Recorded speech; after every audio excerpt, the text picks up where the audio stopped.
I look up the chain and I've got glutes that just don't kick on and they're not doing their job. If I work on pronation drills with this person and get them to allow that midfoot to be compliant and to have that nice wide, platform and base that's supposed to help you be so stable, and I get that, but I don't do anything for the glutes to help build that control, that person's doing that with their feet to try to combat the strategy of the chain. That was Katie St. Clair, and you're listening to the Just Fly Performance Podcast.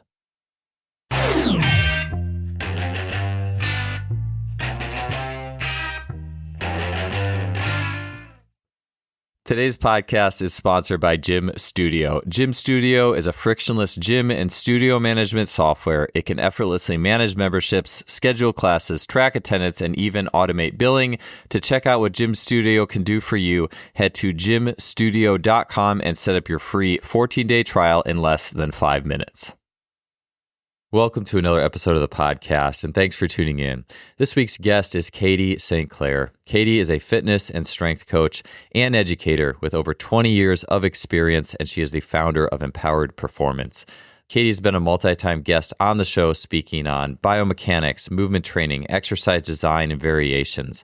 And on the show today, she'll be talking about her own creative process, some of the fuel in her own movement history that goes into the way she sees training, exercise design, and movement. She'll be talking about the connections between the feet and the hips and how we can look at that for programming. We'll talk about hinging. We'll talk about different hinge and hip training variations. We also get into the role of connective tissue in performance and how Katie views that element of human design in the total training equation. This and much more on the show. It was great talking to Katie again and excited to get this episode going. Let's get to 441 here with Katie St. Clair. Katie, it's great to have you back on the show. I'm really excited to talk to you today. And the first question I actually wanted to ask you is, I see so many creative training adaptations in your videos, and I'm curious about your own process in your own training or workouts and how you're bringing the ideas you're learning about to life in your own movement. Cool. Thanks for having me. I'm really excited to talk to you again.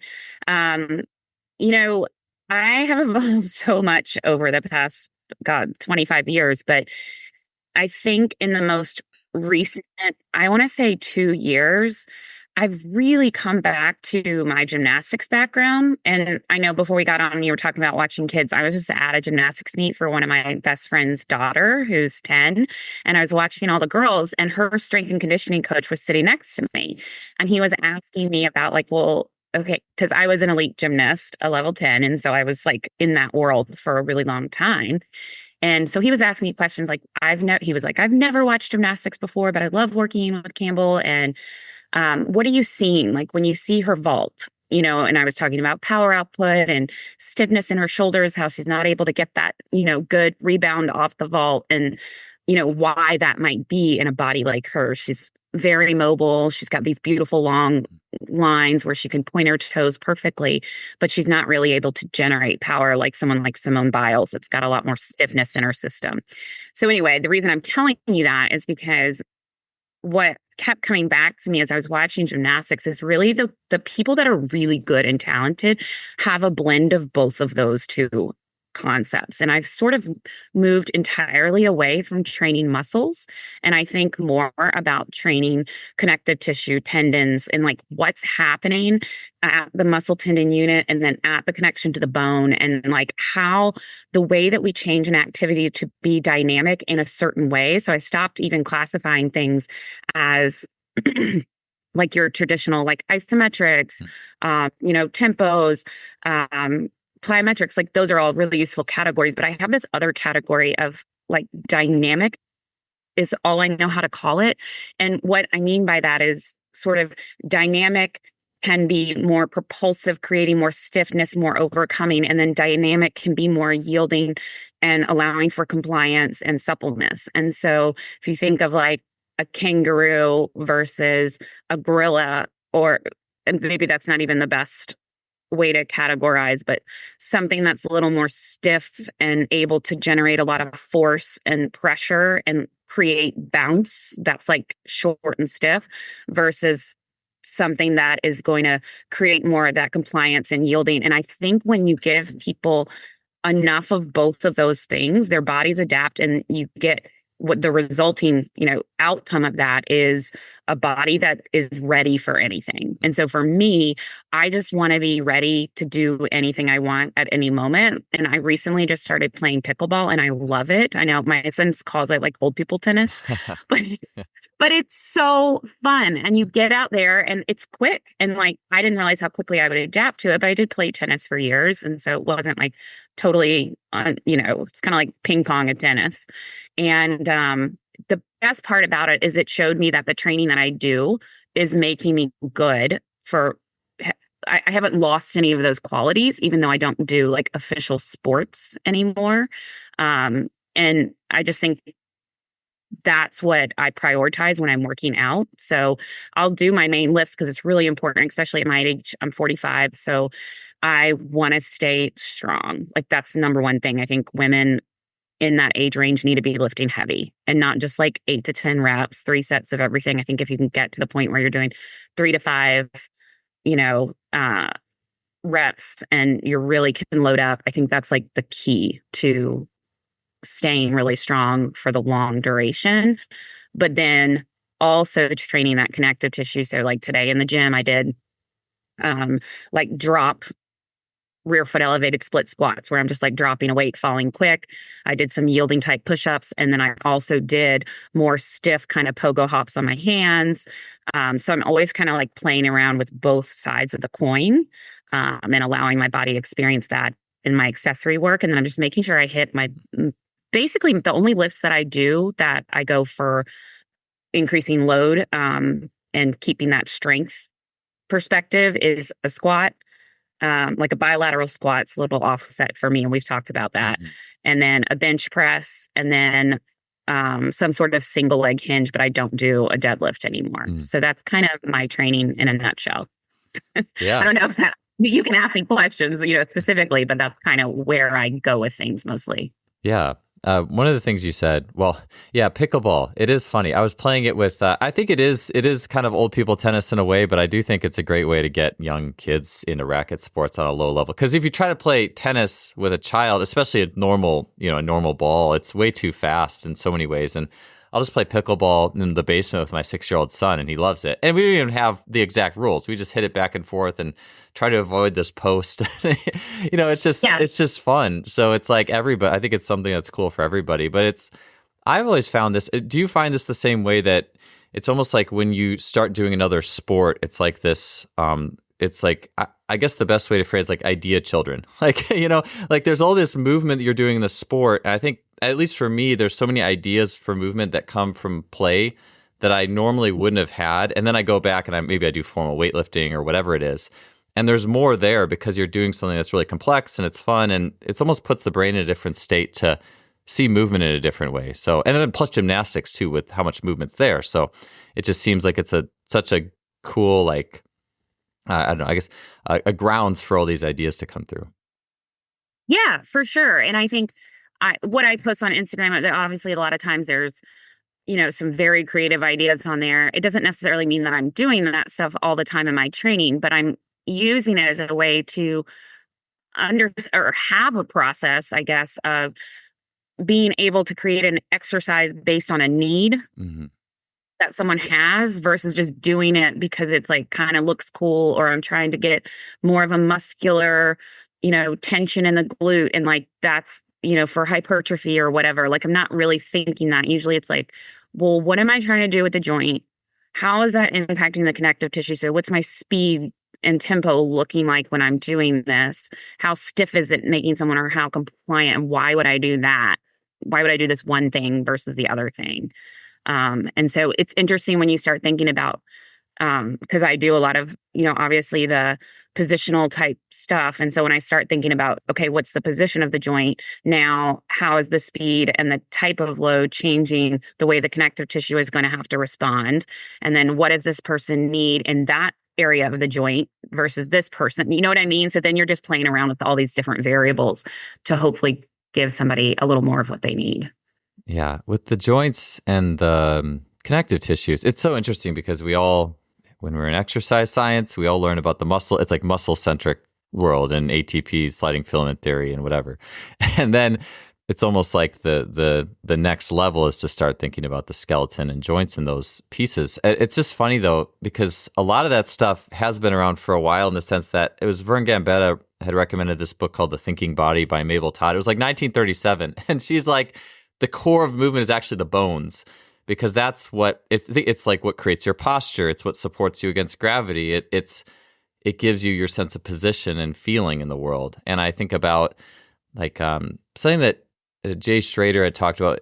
He does a lot of isometrics, but he always called it just position. Like he just said position a lot. I was like, what does that even mean? Like, and the best thing I could really think of was like, well, it's something to do with your skeletal structure and the position of your bones in space. I'm trying to say, and it's almost like when we can start to think about that, it can make a muscle centric only less confusing. It's like the idea that like the muscles will work. The idea of that'll work for a while, but at some point you're going to have a problem or a concept of training that requires another thought process. And I really like what you said with like the overcoming and yielding. Like think like max stiffness, like a maximal overcoming iso where the joints are pretty straight, or a ply or a pogo, and then going all the other way into like a full range split squat.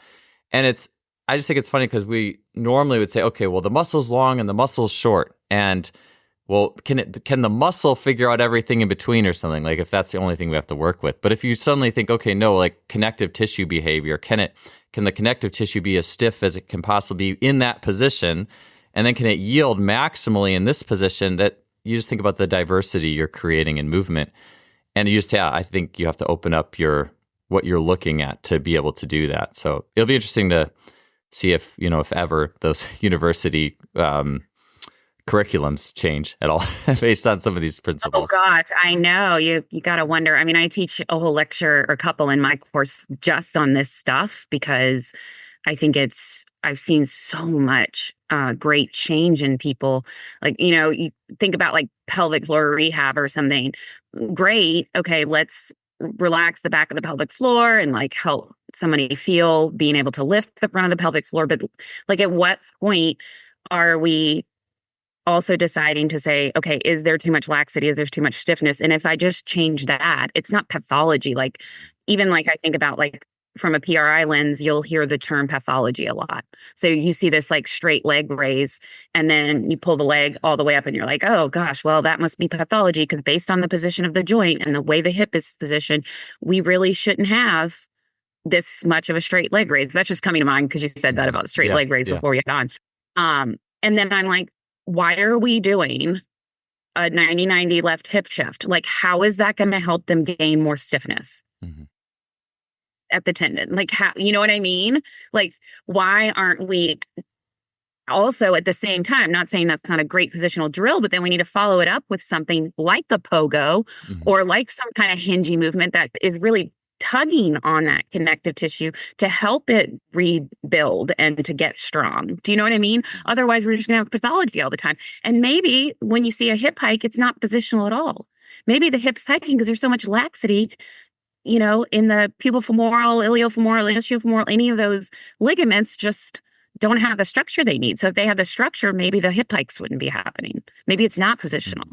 You know what I mean? So I'm always like just trying to think of like, don't like miss the forest for the trees.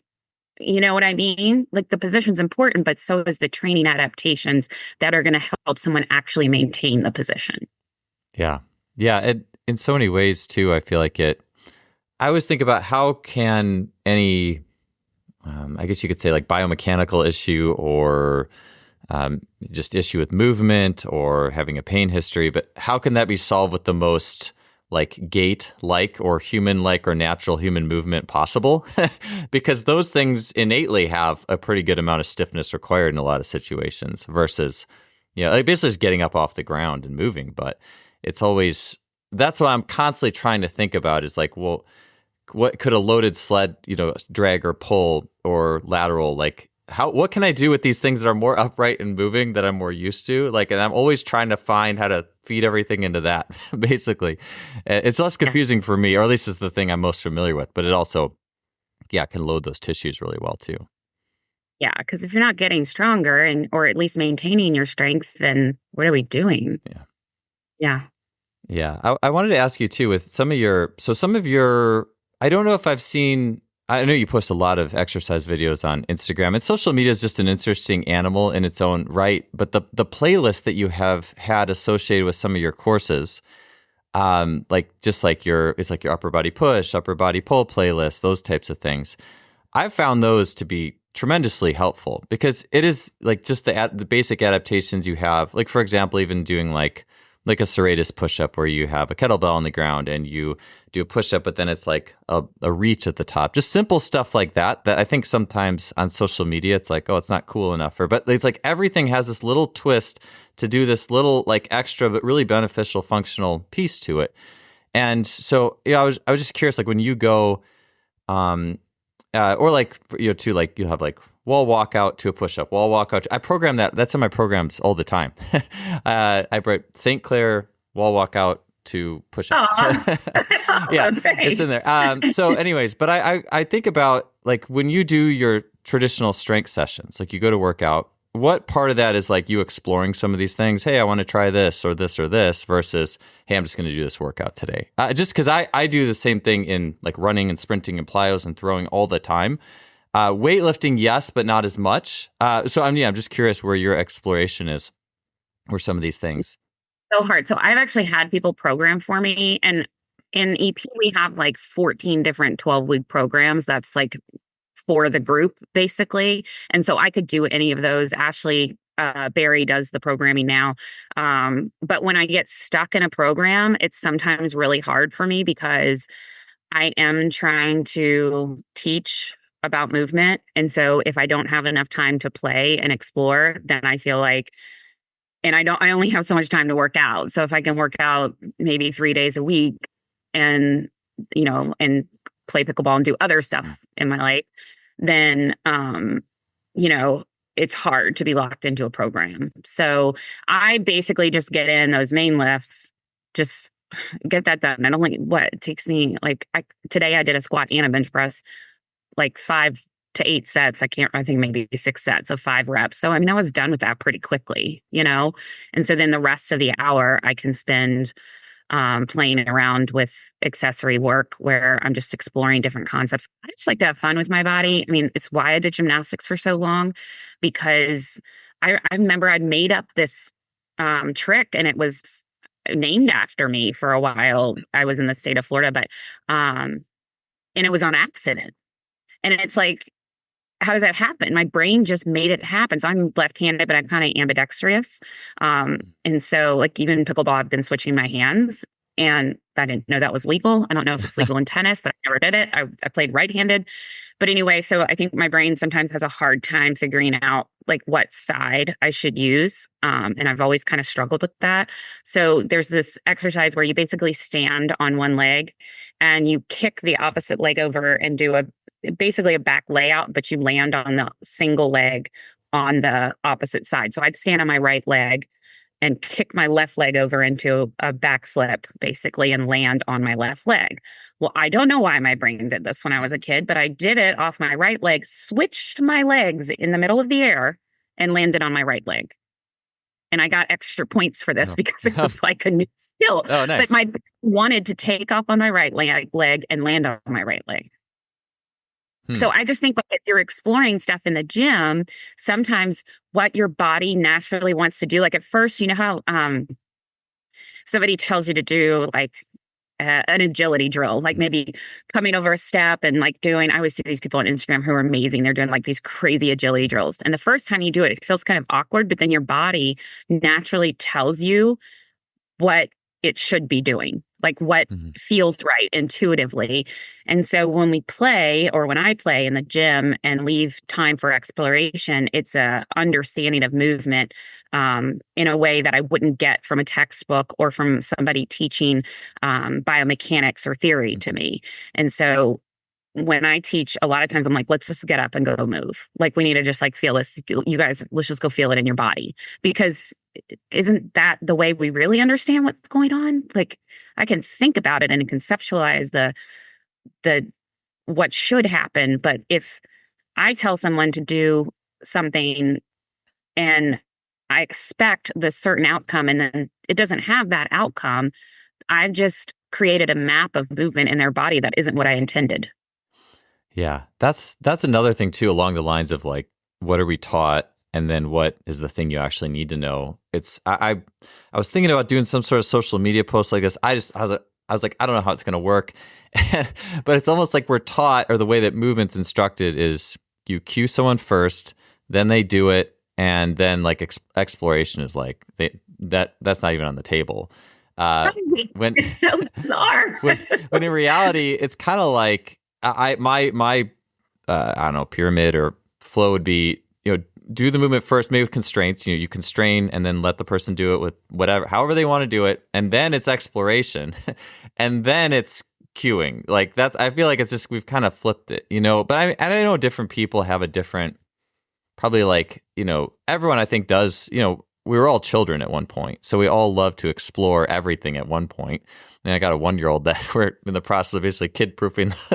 Well, she's almost one, but the kid proofing the house, and it's just like she wants to get into everything. And I just think at one point that's how we learned to move. We had to explore every little thing we did, even just standing for the first time. It's like, okay, is this okay? Like, what's going on here? And so I think it is wired into all of us, maybe some more than others, but it's just like you said, like that's the thing. I think for so long we hinge on everything. It's like, okay, what's this exercise protocol that someone else did, or how someone else is taught to do this thing? And I do think those are important reference points. You need those references, and those certainly serve an important purpose. But unless you can at some point just start doing the thing and listening, I think you said it, like listen to the body. Like that's just it. Like if you do something long enough, like your flip, you're going to find what the body wanted to do, and then you learn from that. It's like this constant source of information if you're willing to tap into it. And I was just today, I was running. I'm going to go rock climbing with my kids later, which is a great, like that's one of my favorite grounds for movement and just learning in that same way. That for me, it's like my winter thing. That's so it enriches everything else. But I was trying to get just a little bit of running in this morning. And I was running like, I don't know, 2/3 of a mile loops around my house. I just did it twice, nose breathing on a rhythm. And it's like once that rhythm is achieved, you can listen to the body. And it's just funny because the second loop, my body just shifted and started running with a shorter, I guess you could say like knee to knee distance. Like the angle change of my thighs got less, but it did it because it wanted to leverage the stiffness in my feet, the swinging shins. Like it was more efficient. So my body's like, hey, I'm going to start doing this. And that probably happened to me all the time when I was younger in track. I just never knew what was happening. You never notice. Your body just does it. That's what all good athletes do. Their body just does it. And all of a sudden you jumped higher, ran faster, or ran further, or whatever, threw something further. But now it's like I've learned to listen. I notice those things happening more often. I'm like, oh, that's why I did this. So it's just so cool. It's like this thing you step into and it just changes everything.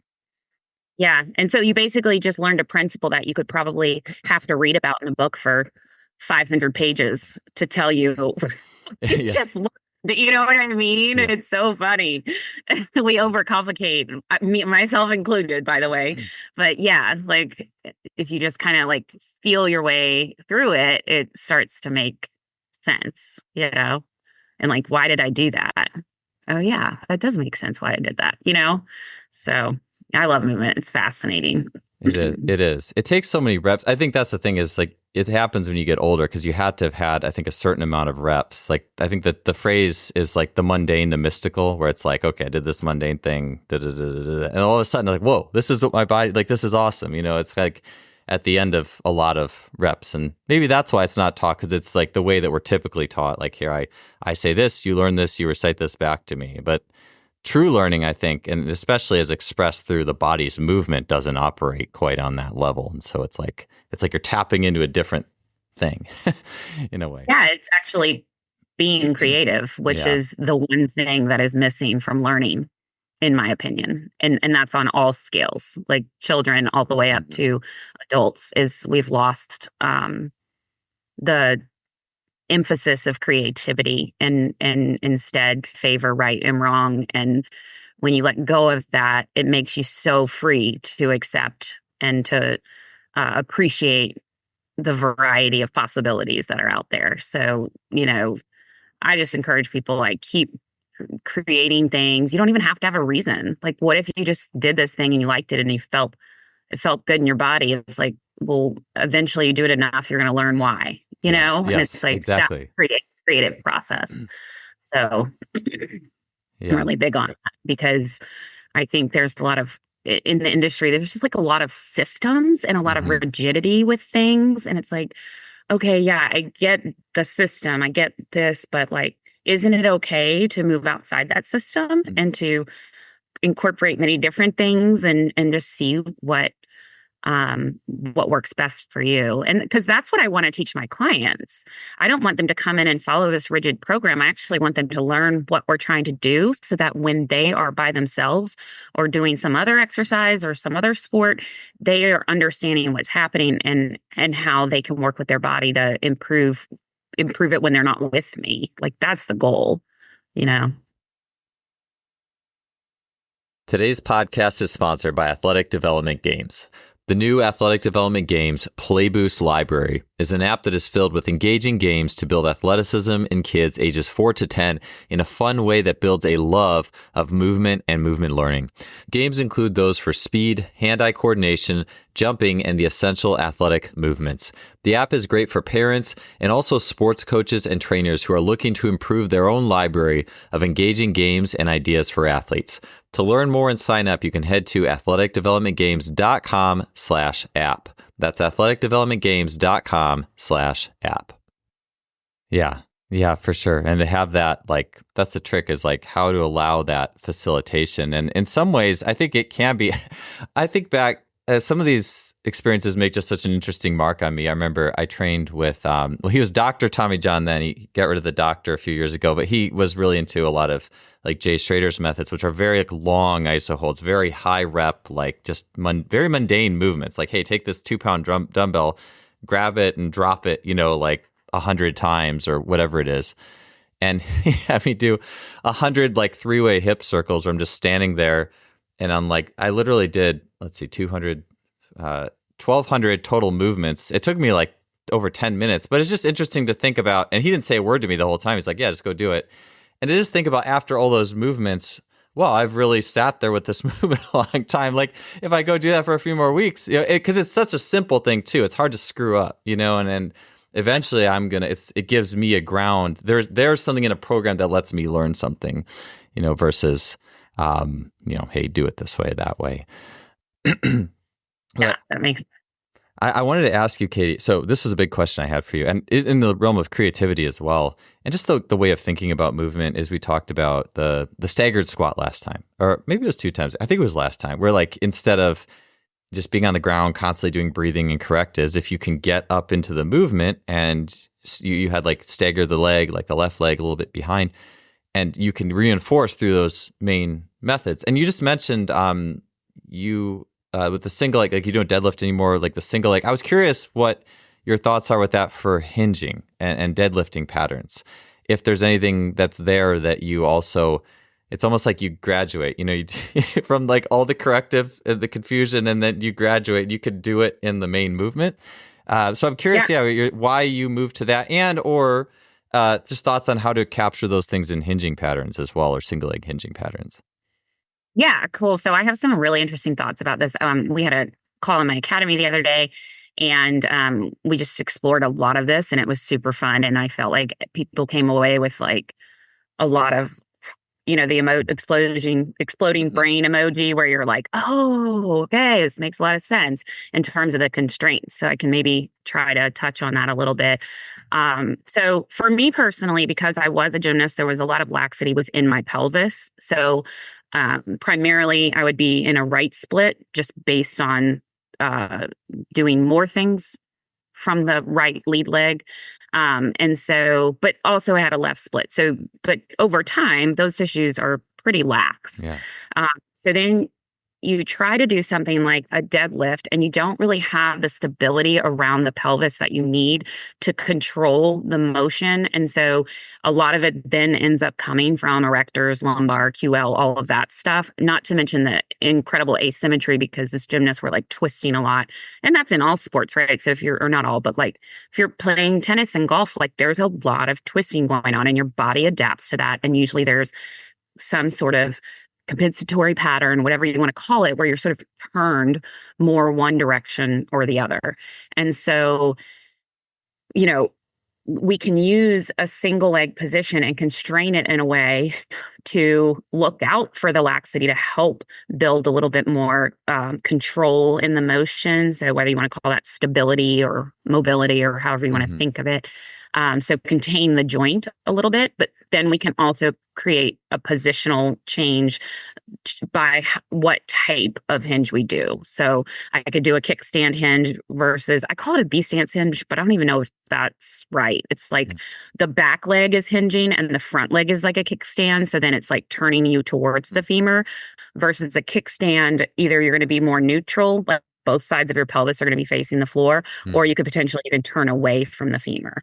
And then like where you hold the load, that could change the length tension relationships you're trying to get around the hip. And then on top of that, you can add constraints. So if I see someone where, and it's almost kind of easy to see, maybe they're the person that's like, I can't feel my glutes. And then every time they do a hinge, their knees like caving in, put a band around their knees. Okay. They just were able to like generate the tension. Or I could put a band around someone's waist and have them hinge on the side away from the band. So let's say I've got a band hooked to the rack and like a super band, put it around the outside of my left waist, and I'm doing a hinge on the right. My right hip has to counter that pull. Yeah. And so my right glute is doing the work. I could literally just put my left hand on the wall and my right hip has to counter my left hand pushing against the wall. Right. So like I could do any constraint like that. And then there's these kind of ideas of like using a ball or a block between the knees. So, and I think a lot of this, I could be wrong, but was generated from some of the PRI activities where they would try to get you to do a deduction to help open the posterior outlet. Yeah. So what you would do is like put a block between your knees and you're doing like a single leg hinge or something. So it's creating that internal rotation. I'm doing quotes because I'm wondering sometimes if that's actually what we need for a lot of people or not. And so if I have somebody that's, let's say like your narrow ISA and typically has that kind of ER'd pelvis a little bit more and has trouble opening up the back of the pelvis, but their knees are just caving in, I don't want to put a block between their knees. Like, why is that happening? But if I move like a big ball or a cordless ball up into their groin, I can literally push the femur out, get some distraction to the side. So I'm creating space in the back of the hip, and I can load it and create that safety between,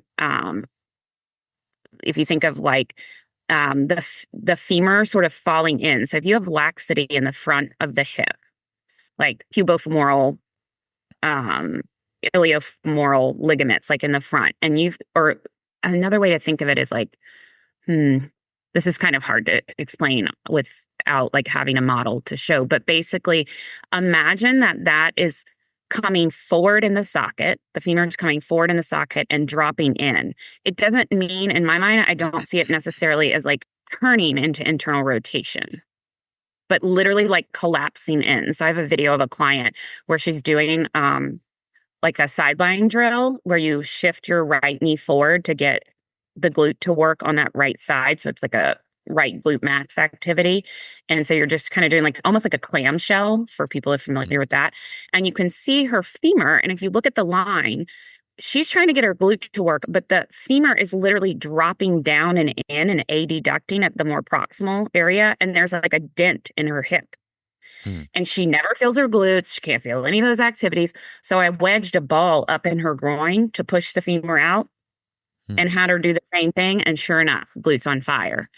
Because she was a W sitter and her hips are so lax, she needs that control to start building strength on top of it. Does that make sense? So it's more of a push forward and adduction than it is an internal rotation. Yeah. I I like Pat Davidson's like more ground, just I mean just more support, right? Like you're giving more reference points. And it is interesting to think about. Yeah, I had never seen like using the ball like farther up in the groin as a grounding tool there. I've definitely used like the block wedge between the knees. And it is funny because I'm thinking as you were talking about that internal rotation and like do some people need it? I remember so clearly I had this one athlete who was a runner, but when she grew up, she was like a jump roper, like competitive jump roper or something. And her like tibias were it was such an interesting like tic-tac-toe. I think her tibias were super ER, but then her feet pigeon-toed in to like, I don't know, to help her bounce off the ground. But then her femurs were like internally rotated. It was just a mess. And when she ran, it was a mess. And I remember we were doing some hinging work. And as soon as she had the block just between her knees, she could hinge really well. But I think it was, like you said, it's because the posterior pelvis could open up. And before she just had nothing there. But if she's already kind of like knock-kneed, is it good to keep doing that? Like just so you can hinge. And I think in some ways, would you agree with this, that if you're teaching the hinge, I mean, I guess would the gold standard be glutes on fire? You know what I'm saying? Like if you're getting that, that's probably means, something's working pretty well, that I ultimately will be functional. I suppose that could be a target, but yeah, do you have any thoughts on that? If like in terms of teaching the hinge, seeking like a muscle action in that, or just what? Yeah, What you're are. not feeling your posterior chain and you're not feeling your glutes and you're feeling your back or your SI joint, something's going on. Yeah. You need some sort of constraint. You need to like understand more about the pattern and like how to get into position. You could be hiking your hip or, arching too much through the low back or, so many possibilities. And so you could be too far back on your heels. Maybe you need to push into your forefoot to get things to really kick on, depending on how your center of mass is organized. So I always love getting somebody into a hinge position that's struggled with it for a long time. And I have to do this in my class a lot. I'm like, just turn the camera from behind so I can see, and then coach them into it. And it's amazing when they finally feel it. It's like, okay, that's what you should feel every single time you do this. Like the muscles are supportive. Not like you have no idea where you are in space and you can't coordinate this, So yeah, I mean, a hinge is it's an interesting exercise because most people can't do it well for their body. Mm-hmm. Yeah, especially Yeah. narrow ISA folk, and it definitely some people. It seems like it's its own little like it almost deserves its own little like mini course on how do you get someone to hinge and feel their glutes? Because there's like bilateral and staggered stance, and that you could have like you had said, and this was a question I wanted to ask you, like band between the knees or block between the knees or block upstream. You have these different options, and I did want to mention this. I also want to get back to a few other like the bigger movements or bigger lifts in light of like little tweaks and things. But I find it interesting because it's maybe 20 years ago, and I mean, it still happens all the time. It's like, well, if you aren't getting your knees out in a squat, put a band between your knees and shove your knees out. And because that's so just thrown out there without any nuance or why you're doing it or appreciating why the knees might need to come in when you reverse the squat or anything like that, at least in my understanding of circle, it just has kind of gotten thrown out the window. Like it's just this. To me, it's kind of like the same thing as saying get your knee up and toe up and sprinting, and that's the end of it. It's the same thing. Shove your knees out and squat. Do this. Everyone should do this. But in what situations would you like put a band between someone's knees? And I imagine you wouldn't say shove your knees out. It's just here's a band. But in what situations would you? And I guess a hinge or squat, but put a band between the knees versus a block between the knees versus a block. And I know you just mentioned about a block higher up in the thighs there. Yeah. So if I see someone that needs to open up the back of the pelvis, let's say they have a tight posterior pelvic floor, or they're glute clenchy, maybe a little sway back. And that can be a narrow or wide, like you see it both. It doesn't really matter. But I see femurs that are collapsing in. I would still put them in the hinge, but I would put a band around the knees to help keep the femurs out, because we're talking about the femoral acetabular motion versus the acetabulum itself and the orientation and the way in which it's facing, and trying to get that to go iliums go into more internal rotation, I can just go into the hinge and hopefully that's happening, but then give that tactile feedback over the band around the knees to keep a little more tension in the outside of the hip. And the other thing is sometimes I think when we go in hinges and we think, oh, they're hiking their hip out to the side, that's because they don't have hip internal rotation. No, sometimes maybe it is. I think actually a lot of times it could potentially be they just have a lot of laxity in the posterior capsule and they can't control the movement. So the band would then provide that feedback as well. Now, if I'm trying, I've got somebody who's a little more ER'd at the femur, knees, if you maybe, well, it's hard to say because there can be, like you were saying, the tic-tac-toe, I like that description, because you can have more of a proximal external rotation of the femur, more of a internal rotation of the distal femur than a tibial proximal external rotation than tibial internal rotation. So the bone twisting, and at the distal portion, you can even have a calcaneus that's an eversion and a really rigid midfoot in supination. So you kind of have to, like, if you're going to go into that world and you want to understand all of that, you just have to be able to break things down from the bottom up and the top down. Because let's say that I give somebody a bunch of stability in the hip, but their tibia is still in relative external rotation. They have really stiff feet. If I don't get them to relax their feet, I'm not really like thinking of it all the way from the bottom up. So even if I put a block between their knees to help open up the posterior pelvic floor and get that space, that might not be what I need further down the chain. Does that make sense? Yeah. Like, I still have to consider, I don't have to, I do a lot of the times, try to work through some of these things with people if they need it. Some people don't need it. There's not as many twists and turns. That's sort of more of an extreme example. But if they do, I do like to take that full approach. So I hate saying this, but it just depends on what I'm looking at. You know what I mean? Yeah. I guess the surefire method would be, hey, do a hinge and try all three. What gets your butt the most? Yes. What did you feel? I just made a post on that. I was like, just try one. If you're not sure and you hinge just stuck for you, just try this one with the band and try this one with the ball up stream and just see. Yeah. Did one feel better? Did you feel your glutes? Okay, that's a good one. Yeah. You may not even need to know. I mean, I get into all that complexity, but I'll get people that have, their knees are really bothering them. They can't squat. Their feet are hurting. Can't play their sport because, they're got plantar fasciitis. And so oftentimes my mind is having to work through those things, but I think it's okay for people to just try things and know that that felt like the right thing for their body and they didn't experience any niggles. It felt comfortable. The muscles were doing their job. The joint felt safe. Then you're good.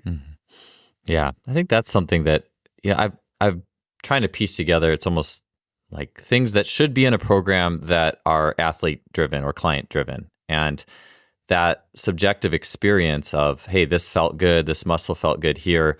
I remember this was on the tail end. I think I just had a visit to Rocky Snyder, who uses a lot of like range of motion testing. He'll do an exercise and then pick an indicator like range of motion, like a toe touch or an arm. And I remember doing Olympic lifts with the swimmers afterwards. It was like you can do, I forget, I think it was like a clean from blocks, a hang clean or a split clean. There may have been a different option in there, but I had him do a toe touch in between. And the funniest thing was this guy who had the most straight ramrod back of the group, like the split clean, excuse me, his toe touch got so much better. And I can only imagine because he didn't have the spinal flexion to actually catch it good at all. Maybe that, it gave him some movement options and it was good for him. It's just funny because it's almost like I'll do these things sometimes and then it's like, oh, I learned that was interesting for me, but then I don't go back to ever give those just options to athletes. I think you can get carried away with testing sometimes too, but I think just to have it in there periodically, just to have the athlete be like, oh, what was the best there? What felt good? What opened up my range after? Which option helped me open up my range a little bit more? Or did my body seem to like better? And I do find it funny in the same way. It's like you do that exploration and you find something that your body is showing you. I do think it's also the same. I just find it so fascinating how your range of motion can increase when the exercise kind of ticked all the little boxes that was good for the body in a way that we couldn't have table tested our way through. And so, you could do all the calculations, but it's almost sometimes the body is like, oh, that was the best for me, so I'm going to give you a little bit more range, and that I guess was the Yeah. best. So it's Yeah. it's Well, I mean, the safety,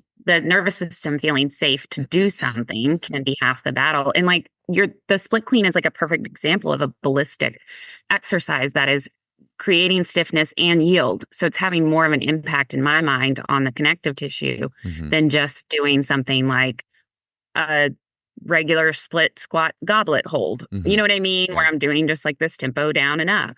And so that guy it could have been the pull and the tug that got him the extra range of motion that his body really needed. And maybe it didn't have anything to do with position. It was his nervous system and the stimulation of the mechanoreceptors and all of that that was more impactful for his range of motion, because we're keeping people a lot of times, like I feel like in this, I don't, this is like a bad example, but like 3 sets of 10 of like concentric, eccentric, Mhm.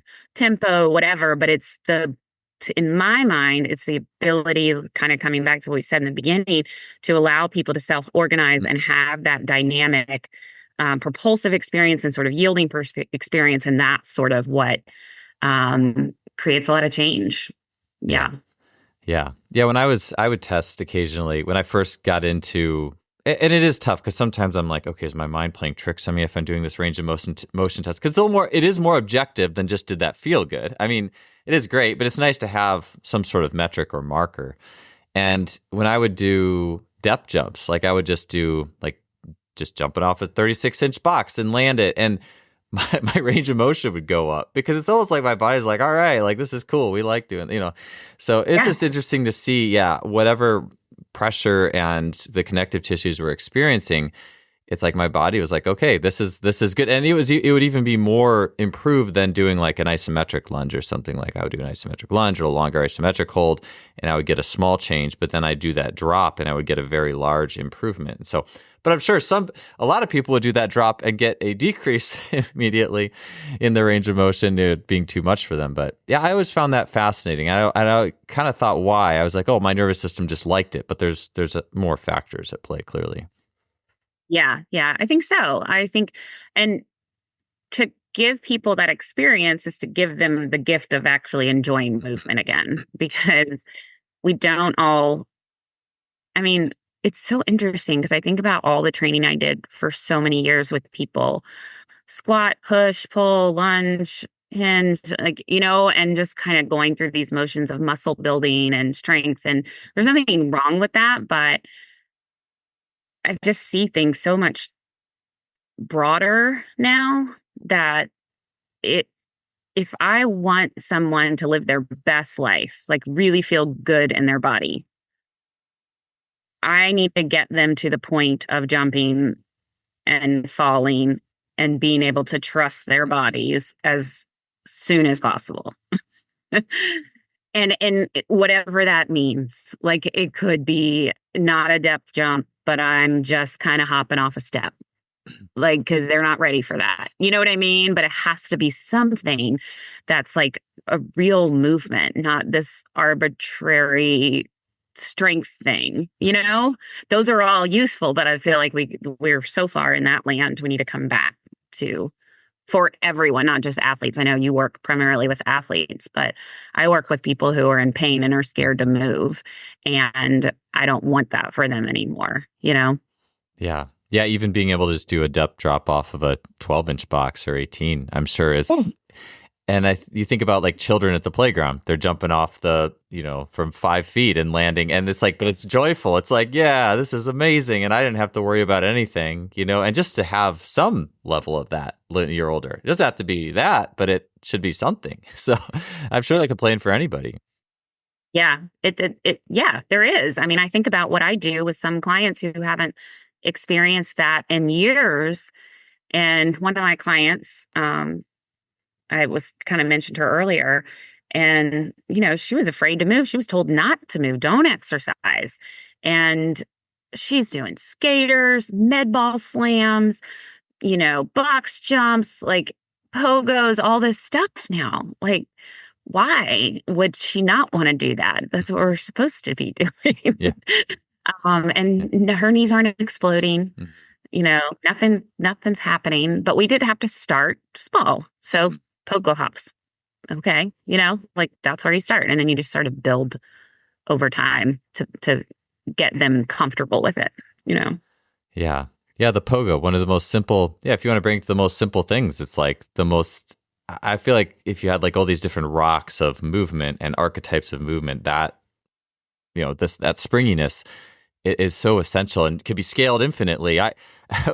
We just brought our Christmas tree home this last week, and I was on the roof of the car trying to tie it down, and I'm like jumping down, and I just think about, I had to be a little more cautious. Now I'm 41, and so I still do those movements, but I was just thinking, if I was 18, I would have basically just jumped off the roof and not even thought about it. And I had to kind of like, side vault. The little parkour experience I've had, I forgot the exact name of the vault, but I had to do a little side step down vault, not quite the same intensity, but it is interesting to think about. There's so much confidence in being able to drop. I just think of the confidence in my body. Like if I think back to doing depth drops from 4 or 5 feet or something, there's a lot of confidence that your body, the skeleton and the bones and connective tissue can all handle this. And even more so than even doing like a heavy lift or something like that. There's just something about it. So yeah, it's something I think about a lot when I drop off of things these days. So Yeah. Well, parkour is like mhm. A great lens for understanding, I think, power and explosiveness. It's not all strength because my dad is one of the most powerful, strong people I know and extremely agile. And the man does not work out. Like he walks up and down this hill a few times a week. He plays pickleball a lot, but he was a wrestler. He was the state champion of Louisiana, and he's just really good at moving his body. And so I'll watch him like on that pickleball court. I mean, he'll just like lunge for a ball, fall, roll Mhm. like he's doing parkour or something, and like stand back up. He's like, cool. And I think it's more muscle memory. Mhm. And so some people had a childhood where they were lucky enough to be able to experience like all of that type of movement and just being really active. But some people never even got that. And so then as they got older, they still didn't have it. And so, it becomes a pretty big barrier. Like you and I want to do that so bad because it's almost like we just need to Mhm. do it, because we've always done it. And if we don't do it, it feels awful. But some people never had that experience, so then their nervous system has to kind of get used to it a little bit, Mhm. slowly at time. But everyone, I believe, is capable of getting to some level of that. Yeah, it's in the same way almost of building up from like the breathing and the ground drills to, hey, I'm just doing this in a squat now. I think that Yes. the goal really, I think should be, okay, we do our drops, or I do my drops, but my goal should be to be able to go play a sport and go take a high fall and roll out of it, like, because that's what you're training for, really. And it's like your dad, he does it, he did all the movements, and just like you said, he doesn't work out, but he's doing it. Like he has the capability, he's actually doing it. And so much of what we do, I think, it's like a simulation of the actual thing, to get out there and play pickleball and go take a dive. And that's like the joyful thing too, and I think training has its own unique like piece that is so rewarding, but I think we can never forget, well, this is ultimately the whole goal of it all. And I think too about Austin Yoakum's been on this podcast saying that the best football players, or a huge mark, I should say, a big mark of a good football player, an adept football player, is that they can fall and roll. Like they can take a fall really well.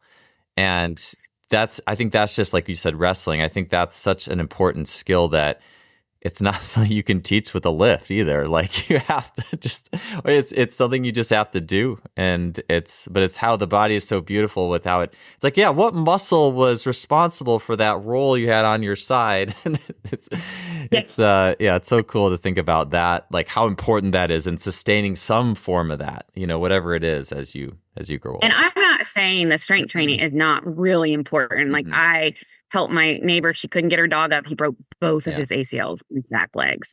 And so they're in the yard. He had to go to the bathroom, and I had to carry this 95-pound dog Mhm. inside. And I was really glad that I could Oh squat yeah, down for and sure. lift him up. So they're like not even just like bone health and hormonal health and all of that. Like, I think you have to strength train. I Hmm. think it's a good thing, but it is very minimal. Like, honestly, I do those heavy lifts once a week, basically. Yeah. Every once in a while, I might do a second day of a squat.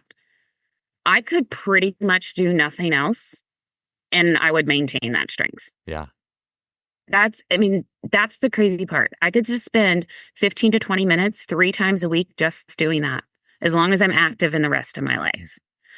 But when I'm at the gym, I don't want to spend the whole time wasting it on these accessory drills like, Hmm. just doing hamstring curls and, knee extensions and even just basic split squats. Like, I don't want to do that. Like, I want to be doing stuff that's more dynamic in nature because that's what I want my body to be able to do outside of the gym. Like, I can get the strength really quickly, Hmm. which Yeah. is so because in trying to fill an hour of exercises, I don't know, like how much of that do we need? I've started actually thinking about my programming too, but it's like people in their minds are more programmed than I am. They are asking me for 5 days a week of training because they're using it for their mental. Yeah.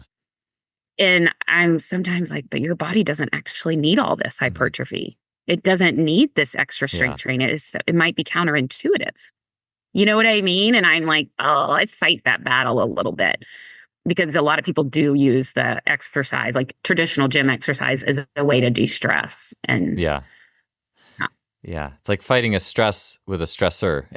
Like especially like when you get a lactate, because I've heard lactate has a really unique effect on the brain, and it's like akin to dopamine. Like it's a very positive thing, and you wonder why you walk into like CrossFit gyms or something, stuff like that, and every day is a high intensity lactate day, even though it makes very little sense physiologically to do that every single yeah, day. But people are going for the mental thing, and they're doing it with their friends. They're getting this mental emotional high with their friends, even though it's overtraining that one system at the expense of the other systems.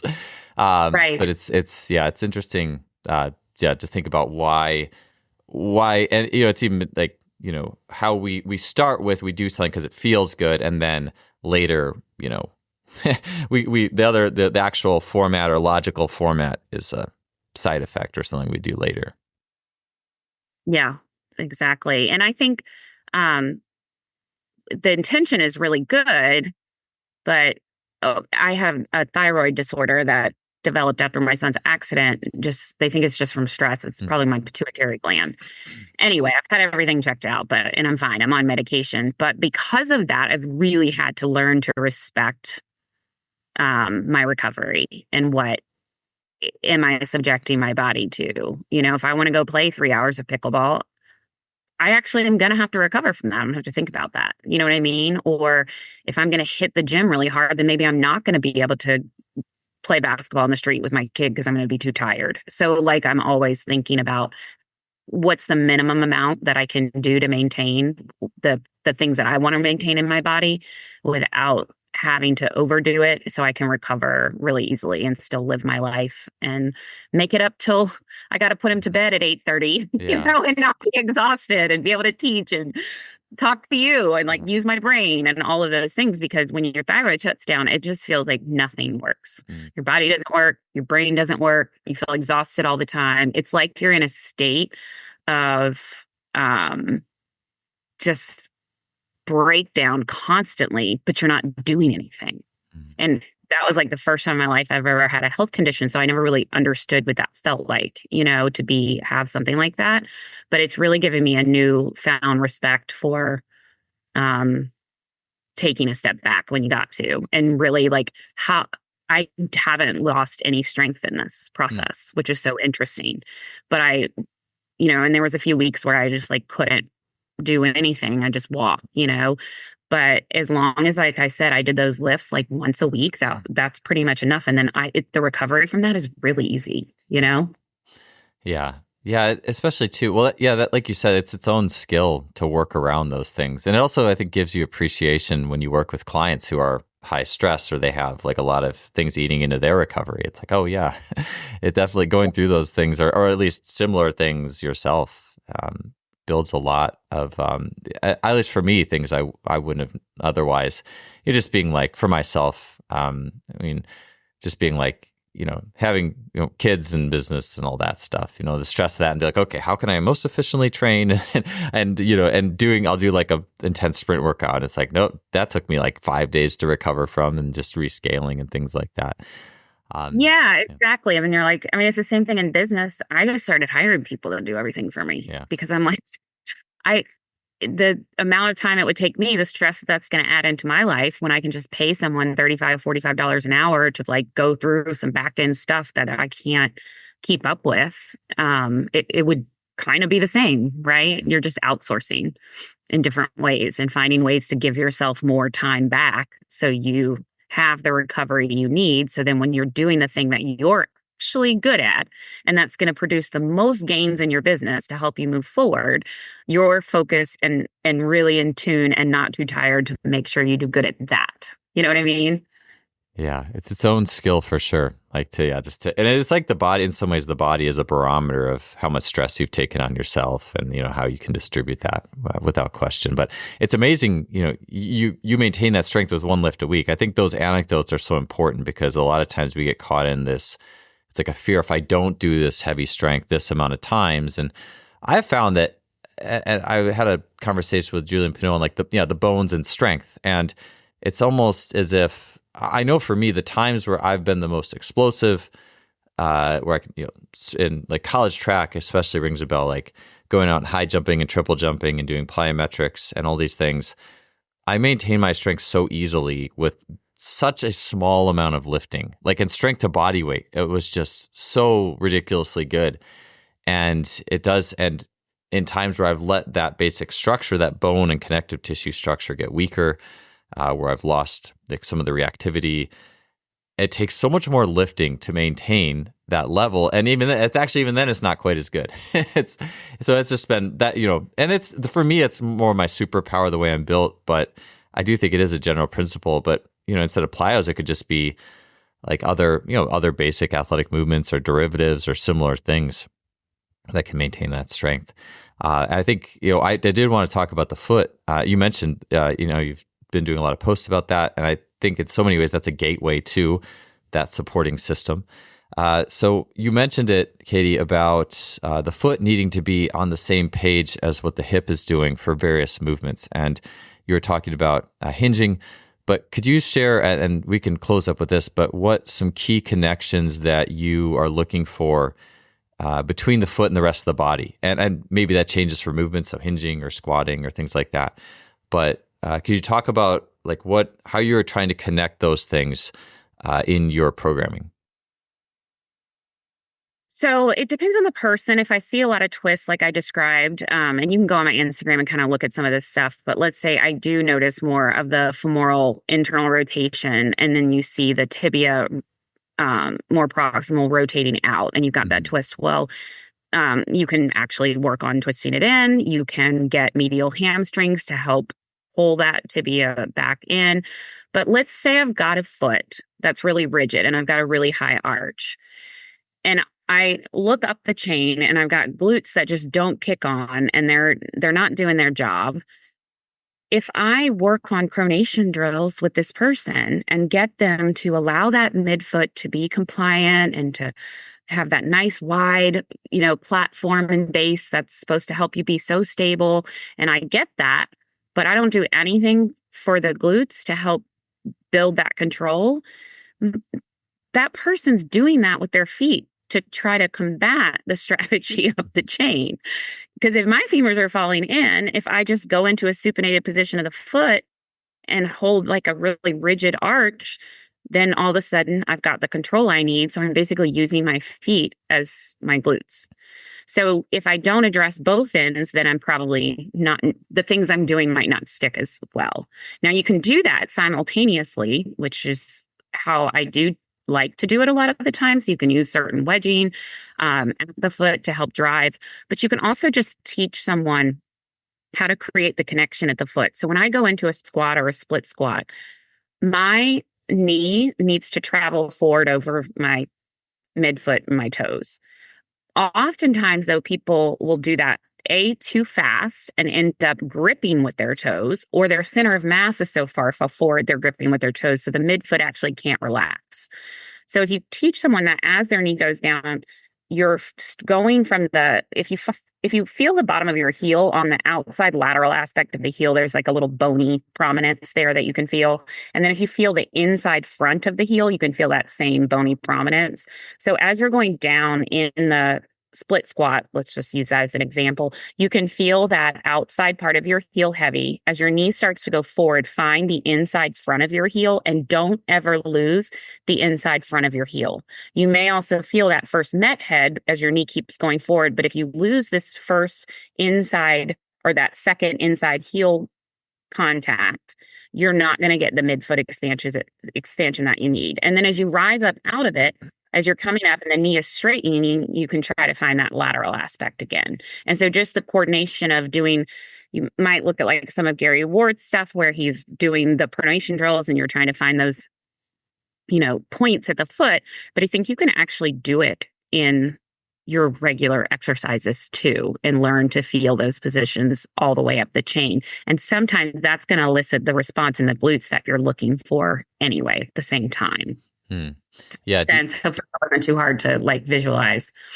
Yeah. Do you feel like it helps like people who couldn't feel their glutes in like a hinge or a split squat, and then you're getting that midfoot to drop a little bit, that can be, if that midfoot was locked or that arch was locked out, just getting that midfoot to drop could make a big impact for a lot of people. Oh yeah. And sometimes I'll just, like if I have somebody in a hinge, I might put a wedge under their first met head just to allow basically to decrease that windlass mechanism and allow the arch to drop a little bit more. This is like specifics. Not everybody needs that, but, and have them focused on that inside heel and then hold the hinge and all of a sudden their glutes really kick on and do what they're supposed to. Yeah. Yeah. In a way, well, the Gary's wedges, it's kind of like more ground, right? It's like you need this for now. Like you especially, I find too, it's just even, I mean, to me, this is just finagling with it. But if I take the green, like the little ones, and I put them under the ball of my big toe and little toe, I just feel like my arch just like comes to life. I'm like, oh, this is amazing. Like it needs to be like this all the time. First arch, yeah. Now everything feels like it can connect to the ground. Yeah. I know. And sometimes it can be that simple. Just think of what can I wedge? What can I use to widen the foot? Yeah. It's kind of like when you squat and things yield, then you want to mirror that at the foot for the lifts. The one thing I am kind of curious is like, I guess this is getting like into like the faster stuff, but how much once you get to like sprinting and jumping, it's almost like the body starts to play by a little bit different rules. It's like things are a little tighter and faster. And maybe that's sometimes I almost get confused. It's like, okay, well, if we're going really fast, this is the connective tissue behavior. If we're going slow, we need to let things settle a little bit. Do you have any thoughts or distinctions with that, or different, like if you're watching someone walking or anything like that?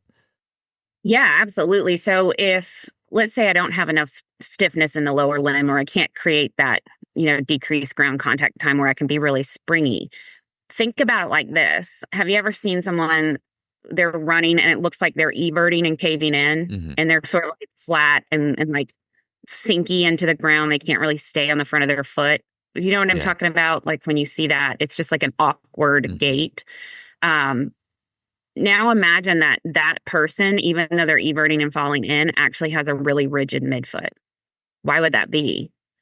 To me, it could be because they don't have enough stiffness in the lower limb. They need to start training soleus, calves, co-contractions, getting that Achilles to be a little bit more stiff and elastic. And so if you train that, I mean, because it could go either way, chicken or the egg. If you train that, then maybe the foot will let go. Yeah. The art will let go. You know what I mean? So like what's our choice? I can go after the pronation drills. I could give them enough stiffness and maybe their foot will relax.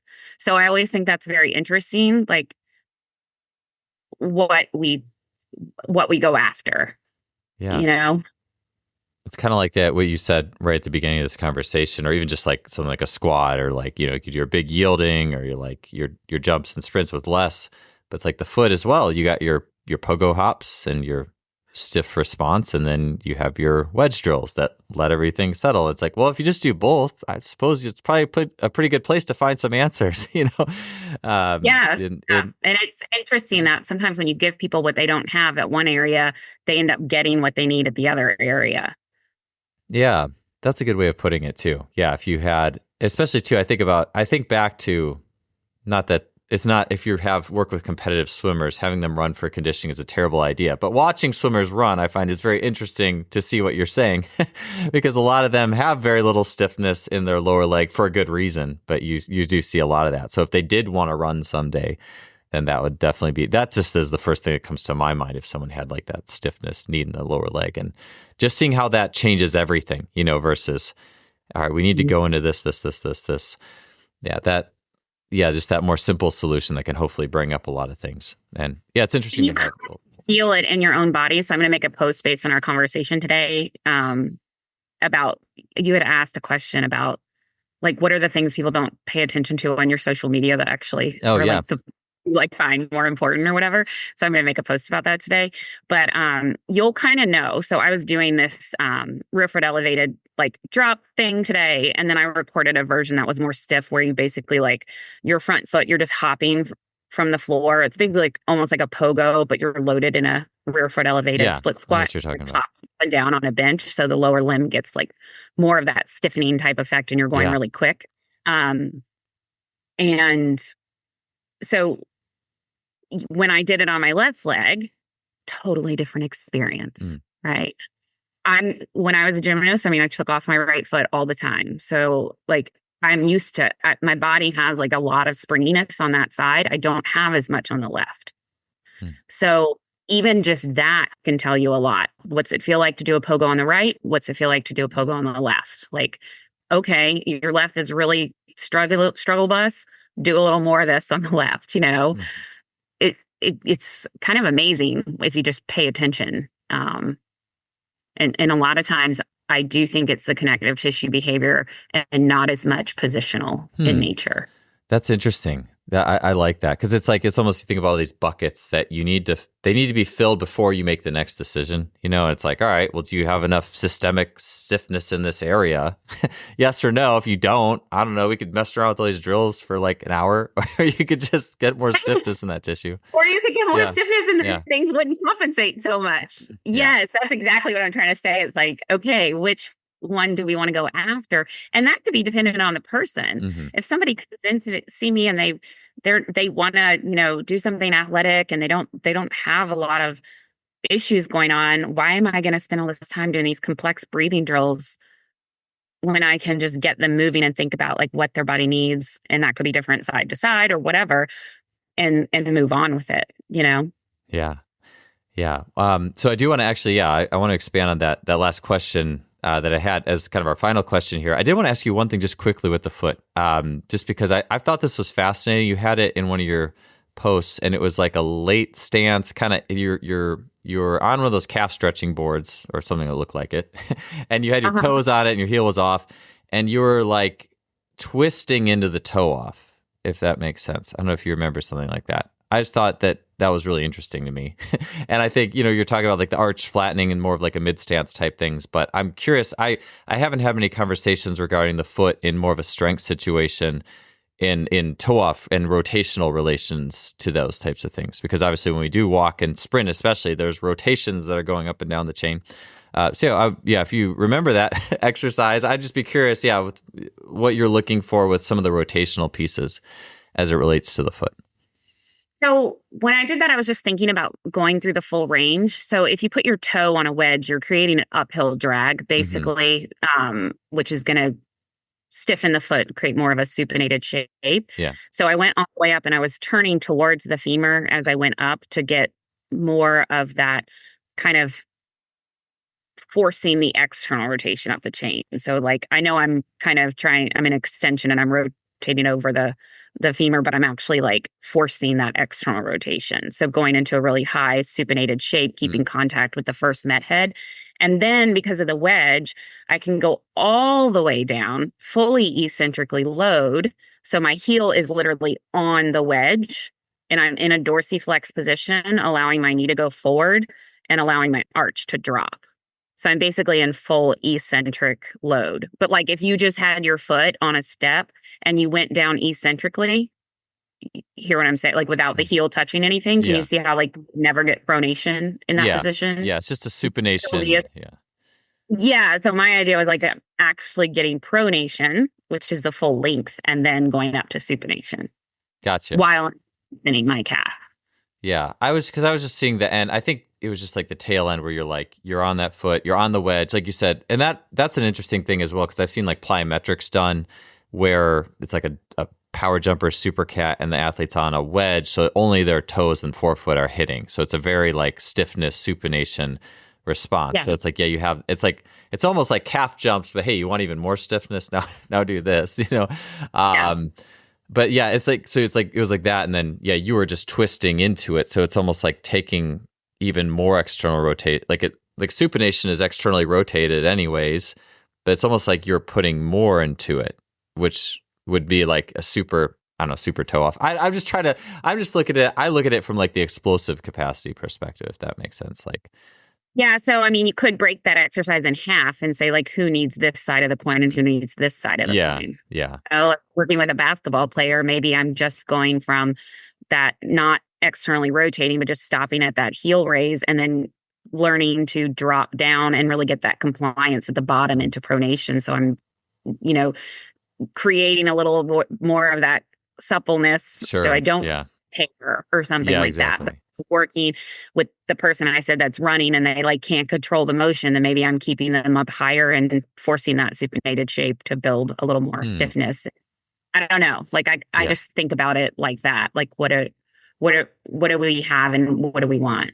Yeah, that makes sense. Because I had asked your track coach Randy Huntington about that idea of having elite athletes jump on the wedge that is on their toes, that is more calf driven. But he said he didn't like it, and I think where he was coming from was if that athlete's already super explosive, like that bucket's full, that stiffness bucket's You don't full. need, Maybe yeah, you don't maybe want you don't need any more, But athletes who aren't very, those like they don't have the stiffness, you go do that for like 6 weeks and oh wow, I jumped a lot higher. But then how far do you want to keep going, And if you have it, maybe you need to spend more time letting that arch drop and relax and reset it and those types of things. So that makes sense. I'm gonna mess around with that twisting toe off anyways after, just because I thought it was fascinating to watch you do it. So yeah, last thing, you mentioned this, I had a question for it.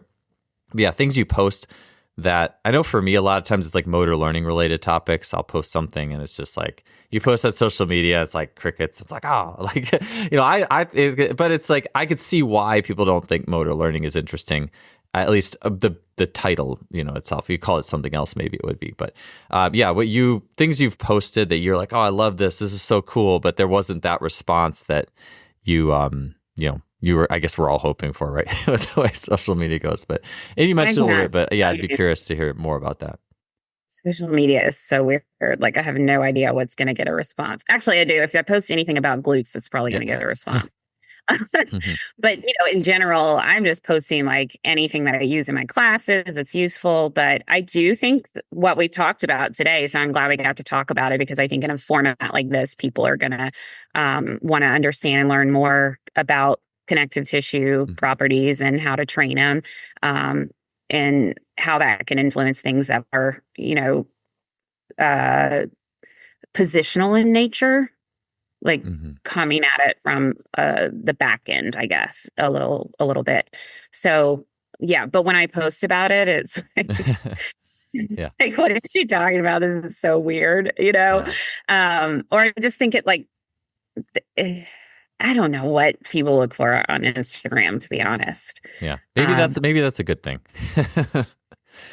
Yeah, it's so I had this post go viral recently. I haven't had that happen in a few years, and it was the most random exercise of like basically I was sitting on the floor at the gym and I was trying to get my medial hamstring to work. So I was just like Yeah. turning my foot in as I dragged it. I don't know. Yeah. That like blew people's minds. Like it's like not that big of a deal, Would and never it's have just like, expected it. yeah, like what are the things? I never tried to post for something like that to happen because I think it gets lost in translation. And I was even worried that post got lost in translation and then people would all be doing this that didn't need it. And then like that could be a problem. I don't know. You kind of have Mhm. to let go of all those things when you post on social media and hope people reach out and ask for more information if they're interested or get on your newsletter so they can actually get information and not Sure. just post. Um, but yeah, the connective tissue stuff, because I'm really interested in it and I love like the athletic type training and dynamic movements. But sometimes I feel like that doesn't do as well, which is interesting. I don't know. Yeah. Yeah. I haven't looked at my demographics in a long time, but I think I'm a lot more female than male. I don't know um, if that has something to do with it. I don't know. Yeah. Medial hamstring is the new glutes. Maybe that's it. It's like close relative, just kind of, that's the thing. I did see that post though. I mean, I've never thought about that before. So that's, I'm sure that the social media data scientists can go into that post. Here's why this did so. Like, and it probably had nothing to do with Yeah. any of the information. It's probably something with the algorithm or that we don't really understand, Yeah. you know? The medial hamstring algorithm. Kate, do you have any projects or anything upcoming that you want to chat about before we hop off the call today? I do, and I haven't started it, but I'm super excited. So my next Empower Performance will run towards the end of January, and usually I'll do a webinar or something so people can experience what it's like to learn from me and see if they actually want to sign up. So I am actually going to do it. I'm pretty sure on like tendon health, connective tissue behavior, how to like weave this into your exercise selection and like um, just learn a little bit more about this world. So yeah, I was going to do that probably the beginning of January, obviously not during the holidays. But other than that, I don't really have much going on. That's my life. Yeah. Well, it I have sounds, classes. If you're yeah. interested in any of this movement, just Yeah. go to my website. There's all kinds of free stuff, like there's a free course on there you can do. So you don't actually have to sign up for anything. You can just explore and then see what you like. Yeah. Yeah. I know just even doing it was one of your Wednesday classes in I think it was the shoulder course or the lumbopelvic. But it was just cool watching you go through, like you're exploring all these different ways to move and just basic movements. I was like, well, this is really cool. So, Yeah. I mean, that's the point, right? yeah. Just learn while doing. Yeah. Yeah. All right. Well, Katie, hey, it was great talking to you today. I'm glad I could get you back on the podcast here. And thanks for being on. I'll definitely have that connective tissue piece, that bucket, that's definitely firmly in my brain now. So I appreciate it. Thank you so much. Awesome. Thank you.